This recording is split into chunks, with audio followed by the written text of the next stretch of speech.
ராமநாதபுரம் மாவட்டம் உச்சிப்புளி அருகே கண்டெய்னரில் இருந்த மீன் கழிவு நீரை தேசிய நெடுஞ்சாலை ஓரத்தில் திறந்துவிட்ட வாகனம் நியூஸ் தமிழ் செய்தியாளர் வீடியோ எடுப்பதை பார்த்ததும் அதில் இருந்தவர்கள் வண்டியை இறக்கி தலைத்தெறிக்க ஓடிய சம்பவம் நடந்துள்ளது. கூடுதல் விவரங்களோடு இணைகிறார் நமது செய்தியாளர் பூபேஷ். வணக்கம் பூபேஷ், விவரம். வணக்கம்.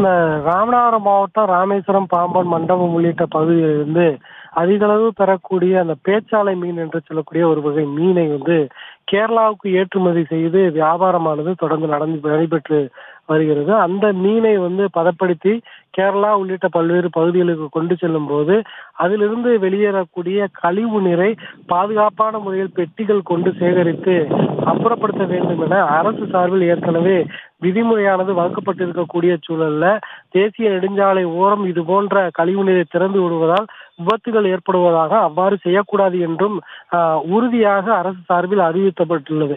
அதையும் மீறி சில வாகன ஓட்டுநர்கள் இவ்வாறு கொண்டு செல்லக்கூடிய மீன்களின் கழிவு நீரை தேசிய நெடுஞ்சாலையின் ஓரங்களில் ஊற்றப்படுவது என்பது தொடர்ந்து அரங்கேறி வரக்கூடிய சூழல்ல உச்சப்புளி அருகே இவ்வாறு மீன் கழிவுகளை அந்த ஒரு லாரி ஓட்டுநர் திறந்த வெளியில் அப்புறப்படுத்த முயன்ற போது நியூஸ் தமிழ் குழுவானது அதனை காட்சிப்படுத்தியது. இது நியூஸ் தமிழ் செய்தி குழு இவ்வாறு அந்த மீன் கழிவுகள் திறந்து விடுப்பதை காட்சிப்படுத்துவதை அறிந்த அந்த கண்டெய்னர் லாரி உரிமையாளர் தலைதிரிக்க ஓடிய சம்பவமானது அதிர்ச்சி ஏற்படுத்தியுள்ளது.